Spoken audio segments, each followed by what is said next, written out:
सोमवार को प्रदर्शन के हिंसक होने के बाद पुलिस ने प्रदर्शनकारियों को जंतर मंतर से हटा दिया था। हालांकि शाम में कॉकरोच जनता पेश की 100 मीटर दूर कैरल हाउस के बाहर धरने पर बैठ गए थे, लेकिन आज सुबह प्रदर्शनकारी एक बार फिर तय किए गए प्रदर्शन स्थल पर वापस लौट आए। दिल्ली की सड़कों पर एक बार फिर प्रदर्शनों का दौर शुरू हो गया है। बता दें कि भारी बवाल के बाद सोमवार को कॉकरोच जनता पार्टी का प्रदर्शन जंतर मंतर पर जारी है, तो वहीं दूसरी तरफ भारत अमेरिका ट्रेड डील के खिलाफ पंजाब से हजारों किसानों ने दिल्ली की ओर कुछ भी कर दिया है।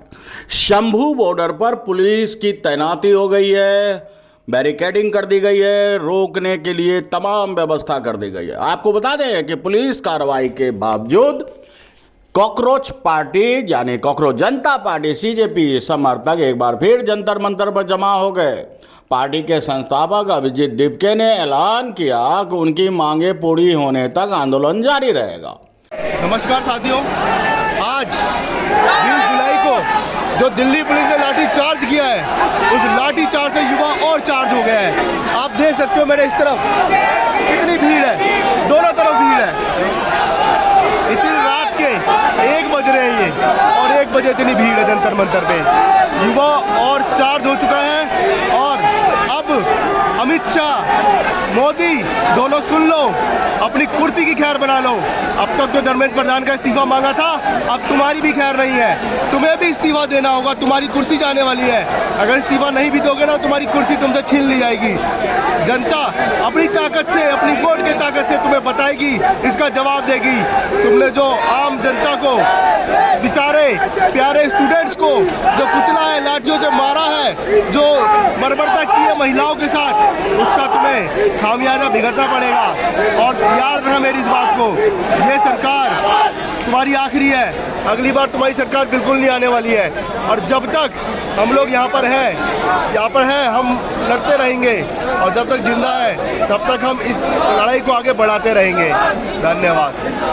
संसद मार्च भी निकाला जाएगा। दोहरे प्रदर्शन को देखते हुए जंतर मंतर और आसपास के इलाकों में सुरक्षा बढ़ा दी गई। पुलिस बल को सतर्क रहने के निर्देश दिए गए हैं। सोमवार जैसे हिंसा के हालात से बचा जा सके, इसके लिए भी निर्देश जारी हुए हैं। आपको बता दें कि सोमवार को प्रदर्शन के दौरान हिंसक हो गई। पुलिस ने प्रदर्शनकारियों पर जंतर मंतर से हटा दिया था। हालांकि शाम में कॉकरोच जनता पार्टी के अध्यक्ष अभिजीत दिपके तय प्रदर्शन स्थल से करीबन 500 मीटर दूर केरल हाउस के पास धरने पर बैठ गए थे, लेकिन आज सुबह प्रदर्शनकारी एक बार फिर तय किए गए प्रदर्शन स्थल पर वापस लौट आए हैं। आपको बता दें कि पंजाब और कई राज्यों से हजारों किसान दिल्ली में महापंचायत के लिए शंभू बॉर्डर की तरफ बढ़ गए हैं, जहां बैरिकेडिंग हो गई है। किसान संगठन देश बचाओ मोर्चा के आह्वान पर यह शंभू बॉर्डर के रास्ते दिल्ली पहुंचने की कोशिश में है। प्रदर्शनकारी किसानों की मांग है कि प्रस्तावित Bharat America free trade agreement को तुरंत रद्द कर दिया जाए।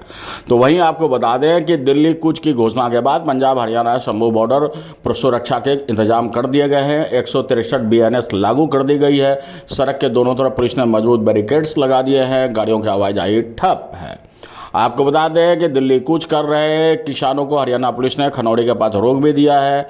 और इन सब के बीच आप यह जान लें कि सीजेपी यानी कि कॉकरोच जनता पार्टी के युवा अब आग बबूला है। हंगामा शोरगुल के साथ सरकार को भी ऐलान कर रहे हैं कि उनकी मांगे माननी होगी। अब देखना होगा कि सरकार कॉकरोच जनता पार्टी और वहीं दूसरी तरफ किसानों के इस भारी प्रदर्शन के बाद क्या कुछ कार्रवाई करती है। सोनम वांगचुक से लोगों की सहानुभूति जुड़ी हुई है। पर्यावरणविद है, वो पर्यावरण को बचाने के लिए तमाम प्रयास कर रहे हैं, और ऐसे समाजसेवी का धरना प्रदर्शन में शामिल हो जाना लोगों को और जोड़ता जा रहा है। युवा और गुस्से में है, और इन सब के बीच अब सरकार क्या कुछ करती है देखना जरूरी है। फिलहाल के लिए बस इतना ही। देश और दुनिया की हर महत्वपूर्ण खबर से जुड़े रहने के लिए अनुभवी आंखें न्यूज को सब्सक्राइब करें, वीडियो को लाइक और शेयर करें। अपने सुझाव हमें कमेंट में जरूर बताइए। मैं अंजलि सिंह आपसे लूंगी इजाजत। नमस्कार।